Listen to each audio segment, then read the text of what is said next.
Hello student, कैसे हैं आप सब। उम्मीद करता हूं आप सब अच्छे होंगे, मस्त होंगे, बेहतर होंगे, आपकी पढ़ाई बेहतर चल रही होगी। बच्चों, क्लास 12th केमिस्ट्री एनसीईआरटी में एल्डिहाइड और कीटोन की रासायनिक अभिक्रिया हम आपको इसके पहले लेक्चर में दे रहे थे और आज भी हमारा वही रिएक्शन है भाई साहब, एल्डिहाइड और कीटोन की रासायनिक अभिक्रिया। आज हम पढ़ने वाले हैं मुख्य रूप से केनिजारो अभिक्रिया। इसके बाद प्यारे बच्चों हम इसकी क्रिया करा देंगे क्लोरोफॉर्म से।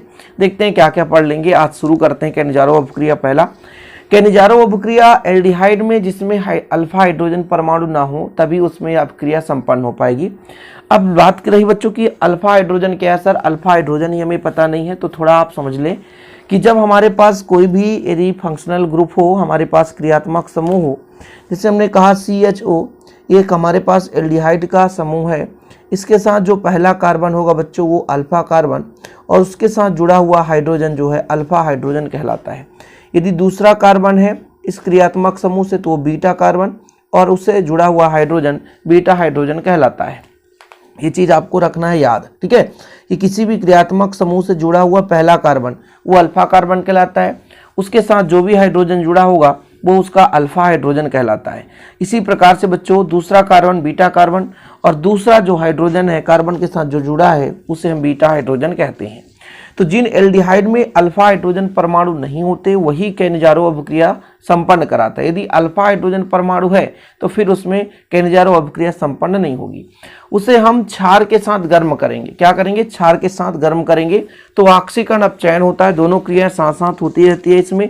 तो हमें यहाँ से एक अणु एल्कोहल मिलता है और एक अणु अम्ल का। तो अम्ल डायरेक्ट नहीं होता, अम्ल के रूप में प्यारे बच्चों इसमें जो है हम देखें तो डायरेक्ट नहीं मिलेगा, इसमें कहीं ना कहीं सोडियम और पोटेशियम का लवण मिलेगा जिसका हम क्षार लेकर चलेंगे। जैसे किसी भी एल्किल ग्रुप के साथ COOH जुड़ा है तो ये सीधा कार्बोक्सिलिक अम्ल है, लेकिन वहीं पे H को हटाकर जैसे सोडियम जोड़ दो तो सोडियम का लवण कहला जाएगा। यदि H को हटा करके आप मैग्नीशियम जोड़ दो तो मैग्नीशियम का लवण कहला जाएगा। यदि आप आगे चलकर यहाँ पर होल टॉइस लगाना पड़ेगा, यदि K जोड़ दो तो पोटेशियम का लवण कहला जाएगा। ये चीज आपको याद रखना है। तो ऐसे एल्डिहाइड हमको लेना बच्चों जिसमें अल्फा हाइड्रोजन परमाणु ना हो, जैसे फार्मेल्डिहाइड। फार्मेल्डिहाइड का फार्मूला होता है HCHO। CHO के साथ कोई कार्बन नहीं है इसलिए इसमें अल्फा कार्बन नहीं है। जब अल्फा कार्बन नहीं है तो अल्फा हाइड्रोजन भी नहीं है। अब बच्चों NaOH के साथ क्रिया कराते हैं तो भाई साहब बिना दो अणु इसके काम ही नहीं होगा, संभव ही नहीं होगा। तो ये जब आपस में ऑक्सीकरण अपचयन होता है तो एक अणु आपका क्या बनाता है बच्चों, अम्ल का लवण बनाता है और एक अणु एल्कोहल। एल्कोहल का फॉर्मेट क्या है? OH होना चाहिए। और यदि कार्बन है तो एल्किल ग्रुप में कार्बन की संख्या यदि एक है तो उसमें बैलेंसी चार्ज के लिए 3 हाइड्रोजन जोड़ दिया हमने। तो यहाँ पे 2 कार्बन है, ध्यान रखना है, क्योंकि 2 भाग हमने 2 अणु ले रखे हैं और एक आपका होना चाहिए HCOONA, ठीक है, सोडियम का लवण बन गया, सोडियम का लवण है। अब कहोगे सर ये रट्टा मारना पड़ेगा, हम कैसे याद रख पाएंगे, हमें बड़ी दिक्कत है। पहली बात तो आपको कैसे माइंड में सेट रखना केनिजारो अभिक्रिया, कि केनिजारो अभिक्रिया कैसे होता है बच्चों, कि ऐसे एल्डिहाइड में होता है जिनमें अल्फा हाइड्रोजन ना हो, अल्फा हाइड्रोजन ना हो और ये क्षार के साथ इसे हम गर्म कराते हैं। क्षारी विलयन के साथ हम गर्म कराएंगे, तनु विलयन, तनु क्षारी रहेगा, उसके साथ गर्म कराएंगे। तो एक हमें मिलेगा अम्ल और एक हमें मिलेगा क्या, एल्कोहल मिलेगा। और वो अम्ल जो है स्वतंत्र अम्ल नहीं रहेगा, वो कहीं ना कहीं क्षारीय माध्यम में मिलेगा, क्षार की उपस्थिति में लवण बना देगा। तो इस प्रकार से ये इतना आपको याद रखना है कि ऐसे एल्डिहाइड जिनमें अल्फा हाइड्रोजन नहीं होते उन्हीं में केनिजारो अभिक्रिया संपन्न होती है। इसको हम क्षारीय माध्यम में इसको क्या करते हैं, गर्म करते हैं, NaOH के साथ या KOH के साथ आप गर्म कर सकते हैं। तो जब गर्म करते हैं तो इसका एक अणु एल्कोहल और दूसरा अणु अम्ल का लवण प्राप्त होता है, ठीक है। अब यहाँ पर आप कोई भी यौगिक ले सकते हैं और ऐसे यौगिक लेना है बच्चों जिसमें अल्फा हाइड्रोजन ना हो। अल्फा हाइड्रोजन होगा तो फिर ये केनिजारो अभिक्रिया नहीं कहलाएगी। तो जैसे मैं एग्जाम्पल के तौर पर एक कार्बन है, इसमें मैं यहाँ पे CH3 जोड़ देता हूँ, इधर भी CH3 जोड़ देता हूँ, इधर भी, क्योंकि ये तो जोड़ ही नहीं सकता हूँ। इसके साथ CHO जोड़ूंगा बच्चों तो यहाँ पर मैं H जोड़ ही नहीं सकता हूँ क्योंकि अल्फा हाइड्रोजन नहीं होना चाहिए। इसके 2 अणु ले लेना है आपको, 2 अणु लेना ही लेना है। क्रिया किससे कराना है? NaOH के साथ। अब एक भाग, इसका एक भाग, जैसे मैंने कहा यहाँ पे CH3 है, C है, CH3 है और CH3 है, इसका एक भाग आपका क्या देता है? एल्कोहल देता है। तो OH जुड़ गया तो एल्कोहल दे दिया, लेकिन क्या ये संभव है? थोड़ा सा ध्यान दीजिएगा, यहाँ पे CH है ना तो ऐसा ना करो, CH2OH कर दो। ठीक है, यहाँ पे आप कर दो CH2OH कर दो। ठीक है, ये आपका CH है, H यहाँ से ले लेगा, दिक्कत नहीं है, यहाँ से H ले लेगा, कोई दिक्कत नहीं है। यहाँ तक खत्म कहानी। H यहाँ से ट्रांसफर कर लेगा, ऑक्सीकरण अपचयन होता है, हाइड्रोजन का यहाँ पर योग हुआ है, सिंपल है, तो इस पर अपचयन हुआ है, हाइड्रोजन का योग होना अपचयन होगा। ठीक है, और जो एक और अणु, इसके दो अणु है ना, दो अणु, एक अभी बचा है, देखिएगा CH3 है, C है, यहाँ पे भी CH3 है, इधर भी CH3 है। ठीक है, दो अणु है, तो यहाँ पे C तो है ही है बच्चों, कोई दिक्कत ही नहीं है। अब यहाँ पर मेरा H हट गया और एक इसके साथ H रहेगा, तो यहाँ पर H तो हट ही जाएगा, इस पर ऑक्सीकरण हो रहा है, तो OONA हो गया, सिंपल है ये चीज़। देखो ठीक है, यहाँ पर हमें 2H की जरूरत पड़ी थी ना, 2H देखो ना जरा, यहाँ पे 2H जुड़ा है, तो एक H यहाँ से, एक H इस वाले से H को निकाल लिया, तभी तो इस पर क्या हुआ है, इस पर हुआ बच्चों अपचयन, और इस पर क्या हुआ, इस पर हुआ ऑक्सीकरण हुआ है। ऑक्सीकरण अपचयन दोनों साथ साथ रिएक्शन होती है, तो ये हमारा बन गया क्या, कैनिजारो अभिक्रिया। ऐसी रासायनिक अभिक्रिया जिसमें भाई साहब अल्फा हाइड्रोजन, मतलब एल्डिहाइड में अल्फा हाइड्रोजन ना हो, तभी वो कैनिजारो अभिक्रिया कहलाएगी। इसके अलावा भी आप कई सारे यौगिक ले सकते हैं, जैसे बच्चों ये कैनिजारो अभिक्रिया है, इसका नाम मैं देखूँ तो मेथ एथ प्रोप, 3 कार्बन का है, 2 नंबर पर मेथिल जुड़ा हुआ है, तो 2 2 2 2 हैं, डाई है, तो डाई मेथिल, 2 मेथिल जुड़े हैं, सिंपल है। यहाँ पे 2 नंबर 1 2 3 नंबरिंग करेंगे, 2 नंबर पर 2 चीज जुड़ा है, CH3, तो 2 2 डाई मेथिल हो गया, डाई मेथिल क्या, 2 2 di methyl, meth eth prop, तो प्रोपेनल क्या होता बच्चों, प्रोपेनल। ठीक है, ये प्रोपेनल हो गया, 2 2 डाई मेथिल प्रोपेनल हो गया, सिंपल है।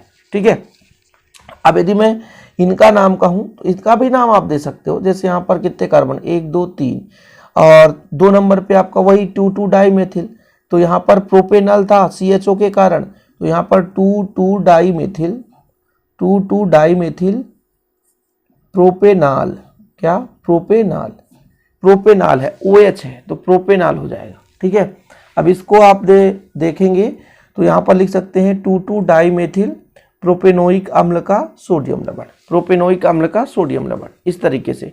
इनका डायरेक्ट नाम नहीं होता, सीधे लवण नाम से जोड़ देते हैं। ठीक है बच्चों, तो इस प्रकार से कैनिजारो अभिक्रिया संपन्न होता है। थोड़ा सा नोट कर लेंगे बच्चों कि यदि अल्फा हाइड्रोजन परमाणु विहीन अलग अलग अणु लिया जाए, यहाँ पर देखो हमने फॉर्मेल्डिहाइड लिया था, इसमें अल्फा हाइड्रोजन नहीं था, तो 2 अणु ले लिया था। यहाँ पर हमने 2 2 डाइमेथिल प्रोपेनल लिया था, इसमें अल्फा हाइड्रोजन नहीं है। अल्फा हाइड्रोजन नहीं है का मतलब क्या है, CHO जो समूह है इसके साथ जो कार्बन जुड़ा है इसमें हाइड्रोजन है ही नहीं। ठीक है, बाकी एल्किल ग्रुप जुड़े हैं, तो ये मत कहना कि सर एल्किल ग्रुप के साथ हाइड्रोजन, अरे भाई जिस कार्बन के साथ आपका कोई ना कोई ग्रुप जुड़ा है उस कार्बन के पास हाइड्रोजन ना हो तो अल्फा हाइड्रोजन नहीं है। अब मैं यहाँ पर कोई भी यौगिक ले लूँ बच्चों, जैसे मैं कह दूँ एक फॉर्मेल्डिहाइड तो है ये HCHO है, ये फॉर्मेल्डिहाइड है, और यहाँ पर मैं ले लेता हूँ C6H5CHO। बेंजीन रिंग के जिस कार्बन के साथ ये CHO जुड़ा है उस कार्बन के पास हाइड्रोजन नहीं है, तो फिर क्या बनाएगा, एक तो हमारा बना लेगा HCOO आपका सोडियम NaOH के साथ क्रिया कराएंगे, ठीक है ना, तो HCOO Na बना ही लेगा, एक हमारा बन जाएगा C6H5 और आपका CH है तो CH2OH बना देगा, जहाँ पे CH रहेगा ना CH2OH बना देगा, तो ये आपका श्रृंखला ही है, तो एक हमारा एल्कोहल बन गया, एक हो गया सोडियम का लवण बन गया। तो ये कैनिजारो अभिक्रिया है। एक ही अभिक्रिया में इतना समय लग जाता बच्चों, लेकिन जरूरी है, यदि अभिक्रिया आज नहीं समझोगे तो फिर आपसे कभी नहीं बनेगी बच्चों, इसलिए अभिक्रिया को एक एक क्रम से आप लोग तैयार करें। अगला रिएक्शन बच्चों, यहाँ पर आपको क्लोरोफॉर्म से क्रिया देखना है, और हमने आपको क्लोरोफॉर्म जब पढ़ाया था उसमें भी आपको ये रिएक्शन समझाया था कि क्लोरोफॉर्म की यदि क्रिया करा दिया जाए एसीटोन के साथ तो वो क्लोरीटोन बनाता है। क्या बनाता है, क्लोरीटोन, जो कि एक सम्मोहक औषधि के रूप में प्रयोग किया जाता है। सिंपल है, NaOH के साथ क्षार के साथ क्रिया कराते हैं। आज के जितने भी रिएक्शन है वो क्षारीय माध्यम में ही रिएक्शन संपन्न हो रही हैं, इसलिए आप लोग क्षार के साथ क्रिया देख लो बच्चों, सिंपल है। तो NaOH की उपस्थिति में एसीटोन क्लोरोफॉर्म से क्रिया करता है। एसीटोन का फॉर्मेट क्या है, यदि मैं कह दूं CH3COCH3, यही है तो एसीटोन CH3COCH3, इसकी क्रिया में बच्चों क्लोरोफॉर्म से करा दूं CCl3 से, CHCl3 से, सॉरी, किसके उपस्थिति में क्रिया करता है, NaOH की उपस्थिति में, किसके, NaOH की उपस्थिति में। ये जब अभिक्रिया संपन्न होता है बच्चों तो होता क्या है, यहाँ से जो हमारा ये इलेक्ट्रॉन बॉन्ड का शिफ्टिंग हो गया तो माइनस चार्ज इस पे आता है और इसमें प्लस चार्ज आता है, ठीक है, क्या आता है, प्लस चार्ज। अब यहाँ से H निकलेगा पॉजिटिव के रूप में, तो O के साथ जुड़ेगा तो आपका बन जाएगा OH बन जाएगा, सिंपल है। CH3 CH3 ये कार्बन है, कार्बन के साथ बॉन्ड शिफ्टिंग हो गया, माइनस चार्ज के साथ H जुड़ गया, बाकी जो भी बचा CCl3 जोड़ दो आप लोग, ये चीज कंप्लीट। यदि इसका नामकरण भी करोगे ना तो नाम हो सकता है, कैसे? ऐसा हम नंबरिंग कर सकते हो बच्चों, यहाँ पर 1 2 3 या ऐसा कर दो 1 2 3, तो इसका नाम हो जाएगा 111 ट्राइक्लोरो, फिर 2 नंबर पे मेथिल, फिर आपका हो जाएगा 2 नंबर पे यहाँ पे हाइड्रोक्सी, फिर 3 कार्बन मेथ एथ प्रोप, तो प्रोपेन हो जाएगा। सिंपल है, इतना लंबा चौड़ा आईयूपीएसी ना लिख करके क्लोरीटोन लिख दो। क्या? क्लोरीटोन, क्लोरीटोन बनाता है, क्लोरोफॉर्म से क्लोरीटोन बन गया। ये अभिक्रिया पहले भी मैंने कराया ऑलरेडी क्लोरोफॉर्म की रासायनिक अभिक्रिया में, यदि आप वहाँ पढ़ें अच्छे तरीके से फिर आपको यहाँ ज़्यादा दिमाग लगाने की जरूरत नहीं पड़ेगी, आप सिंपल तरीके से तैयार कर सकते हो। ओके बच्चों, सिंपल है। अब चलिए चलते हैं, क्लोरोफॉर्म की क्रिया कंप्लीट है ना, हम पहले भी कराए थे इसलिए ज़्यादा फोकस यहाँ पर करने रही। सिंपल है, बॉन्ड शिफ्टिंग हो गया, बॉन्ड यहाँ पे टूट गया, ऑक्सीजन पर ऋण चार्ज आ गया तो ऑक्सीजन हाइड्रोजन को ग्रहण कर लिया, CCl3 जो बचा वो कार्बन के पास जाकर के जुड़ गया। सिंपल है, इस तरीके से क्लोरोफॉर्म से क्रिया कर क्या बनाता है भाई? एसीटोन, तो क्लोरीटोन में परिवर्तित हो जाता है। ठीक है ना, NaOH की उपस्थिति में यह अभिक्रिया संपन्न होती है। एक महत्वपूर्ण रिएक्शन बच्चों आता है PCl5 से, फास्फोरस पेंटाक्लोराइड से क्रिया। ये हमेशा, और जब भी फास्फोरस पेंटाक्लोराइड की क्रिया किसी से भी यौगिक से होता है तो POCl3 बनता है। कहीं भी आप देख लो, जब भी हमने PCl5 की क्रिया कराई है तो किससे क्रिया करके, जो भी कार्बन रहेगा, जो भी हमारे पास वहाँ पर फास्फोरस रहेगा, ऑक्सीजन युक्त कोई भी कार्बनिक यौगिक है उसमें POCl3 बनाना ही बनाना है। तो आप लोग थोड़ा सा हेडिंग लगा सकते हैं कि अगला जो हमारा रिएक्शन है किसके साथ है? PCl5 के साथ क्रिया। काफ़ी महत्वपूर्ण है, किसका क्रिया कर रहे हैं भाई? एल्डिहाइड और कीटोन की अभिक्रिया कर रहे हैं। किसके साथ? PCl5 के साथ क्रिया, के साथ क्रिया।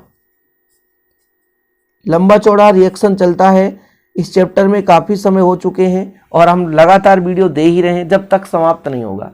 तो ये जो PCl5 से क्रिया करके बच्चों जेम डाइक्लोराइड बनाता है, लेकिन जो कीटोन होते हैं वो क्रिया कम होती है उनकी। ठीक है, तो क्या बनाते हैं? जेम डाइक्लोराइड बनाते हैं। अभी बिल्कुल चिंता ना करें, मैं अभी नाम समझाऊंगा। जेम डाइक्लोराइड, जेम डाइक्लोराइड बनता है। ठीक है, क्रिया कराएंगे दोनों का, एक तो एसीटोन का और एक तो मान लीजिए एसिटाल्डिहाइड का। एसिटाल्डिहाइड का फॉर्मेट क्या है? CH3CHO, ये एसिटाल्डिहाइड है। कीटोन की बात करूं CH3C डबल बॉन्ड, ये मेरा कीटोन है, ये मेरा एसिटाल्डिहाइड है। दोनों की क्रिया हम करा दें PCl5 से। किससे बच्चों? PCl5 से। ठीक है, अब देखो यहाँ पे CH3 रहने दो, इस कार्बन के साथ H है रहने दो, O हट जाएगा तो इसके साथ यहाँ पे से एक क्लोरीन आ जाएगा, दूसरा क्लोरीन भी आ जाएगा। कितना बचेगा? PO, 2 क्लोरीन हट गया तो POCl3 बनाया। इसमें भी वही रिएक्शन बच्चों, PCl5 के उपस्थिति में, PCl5 की उपस्थिति में तो CH3 है ऑलरेडी, CH3 है ऑलरेडी, ये कार्बन है और हमारे पास ऑक्सीजन हट गया तो 2 क्लोरीन यहाँ पे जुड़ गया और POCl3 बना लिया ऑलरेडी। तो PCl5 के साथ क्रिया करके इस प्रकार से, अब इसका नाम यदि मैं बोलूं तो एक नंबर पे 2 क्लोरीन है तो 1,1 डाइक्लोरोएथेन हो जाएगा। इसका मेथ एथ प्रो तो 2,2 डाइक्लोरो प्रोपेन हो जाएगा। आईयूपीएसी नॉमेनक्लेचर बहुत ही सिंपल होता है, यदि कोई बच्चा पढ़े तो बहुत ही सिंपल है। ठीक है, बहुत ही सिंपल है। यदि इसका नाम मैं कहूँ तो 1 2 3 नंबरिंग करेंगे तो 2 नंबर पे 2 क्लोरो जुड़ा हुआ है ना, तो डाई क्लोरो, क्या बच्चों? Di chloro, 2,2 dichloro, 2,2 dichloro, meth eth prop तो प्रोपेन हो जाएगा। क्या हो जाएगा? प्रोपेन हो जाएगा। इसका नाम यदि मैं कह दूं तो आप इसका बताओगे भाई साहब 1,1 डाइक्लोरो, 1,1 डाइक्लोरो, 1,1 डाइक्लोरो मेथ एथ तो एथेन हो जाएगा। ठीक है, इसका नाम कहो तो एसिटाल्डिहाइड हो जाएगा, एसिटाल्डिहाइड, एसिटाल्डिहाइड। ठीक है, इसका नाम कहो तो एसीटोन है। क्या है? एसीटोन है। सब जरूरत पड़ रहे हैं ना, सब जरूरत पड़ रहे हैं, एक एक रिएक्शन आपको समझ में आना चाहिए। ठीक है, यहाँ तक क्लियर है। एक और रिएक्शन पढ़ेंगे बच्चों, आज का लास्ट रिएक्शन टिसिंको अवक्रिया उतना महत्वपूर्ण है नहीं, इसलिए हम नहीं पढ़ रहे हैं। पार्किन अवक्रिया आपको लास्ट में मैं करा देता हूं। क्या? पार्किन अवक्रिया थोड़ा सा ये अटपटा है ना। इसके मैकेनिज्म में जाए तो भैया बहुत लंबा चौड़ा इसकी विधि है, ठीक है। तो पार्किन अवक्रिया काफी महत्वपूर्ण है, ये कई बार पूछा गया है, बहुत बार पूछा गया बच्चों कि हम इसकी क्रिया किससे कराएंगे। एक हमारे पास बेंजल्डिहाइड, बेंजल्डिहाइड का पहचान क्या है? C6H5CHO, ये हमारा बेंजल्डिहाइड है। बेंजल्डिहाइड की क्रिया किससे कराएंगे? एस्टिक एनहाइड्राइड से। एस्टिक एनहाइड्राइड का फॉर्मेट क्या है? CH3CO और ये एक ऑक्सीजन के साथ जुड़े हैं, एस्टिक एनहाइड्राइड है। इसकी क्रिया हम कराते हैं सोडियम एसीटेट के उपस्थिति में। सोडियम एसीटेट का फार्मूला क्या है? CH3COO, यानी ये सोडियम एसीटेट है, ठीक है बच्चों। क्या है? Sodium acetate. क्या है? Sodium acetate. इसके उपस्थिति में सिन्नमिक अम्ल का निर्माण होता है। सिन्नमिक अम्ल कैसे बनेगा? C6H5 है ऑलरेडी, ऑक्सीजन हटाना पड़ेगा तभी बन पाएगा, CH है। जैसे यहाँ से मान लीजिए हम एक काम करते हैं, जैसे CH3 है और इसको COO और एक H यहाँ से निकाल करके इसके साथ जोड़ दें तो CH3COH बना लेगा। थोड़ा समझने की कोशिश करेंगे। ये यहाँ से आएगा बच्चों, ये हमारा कन्वर्ट हो जाएगा ये किसमें? अम्ल के रूप में। ये अम्ल के रूप में एक H यहाँ से हट गया, एक H यहाँ से हट गया, सिंपल है, ठीक है। एक H यहाँ से हट चुका है तो यहाँ पे 2 H बचे हैं। लेकिन यहाँ पर देखो ऑक्सीजन ऑक्सीजन, कहने का मतलब यहाँ पर कहीं ना कहीं COOH बच रहा है, ठीक है। अब हमारे पास यहाँ से एक H यहाँ चला गया, एक H यहाँ चला गया, एक H और बचा है। तो एक काम करो, यहाँ पे आप जोड़ सकते हो CH, ये हमारा सिन्नमिक अम्ल है। क्या है? सिन्नमिक अम्ल। और अवक्रिया भी कंप्लीट, प्लस करके आप इतना लिख सकते हो। अवक्रिया भी कंप्लीट और कुछ भी नहीं है, प्लस यहाँ पे प्लस कर दो आगे, यहाँ पे नहीं तो यहाँ पे प्लस कर दो, सिन्नमिक अम्ल मिल गया। तो पार्किन अवक्रिया काफी महत्वपूर्ण है, आप लोग तैयार जरूर कर लेना। लास्ट में इसे इसलिए बताया बच्चों क्योंकि ये थोड़ा सा आपको कठिन भी लग सकता है, लेकिन ऐसे ही और रिएक्शन जो भी है मैं आपको करा दूंगा। प्लेलिस्ट में जरूर जाकर देख लेना, ऑर्गेनिक केमिस्ट्री का प्लेलिस्ट आपको सारे लेक्चर मिल जाएंगे बच्चों। ओके, वीडियो पसंद आए तो लाइक करके शेयर जरूर करें। यदि हैंड रिटन नोट्स अभी तक आपने नहीं लिया है तो कॉन्टेक्ट कर सकते हैं 9685299149, मेरा पर्सनल नंबर है। 100 रुपीज चार्ज है 1 सब्जेक्ट के। बेहतर रूप से नोट्स लेकर के आप पढ़ाई करते रखें। जय हिंद, वंदे मातरम।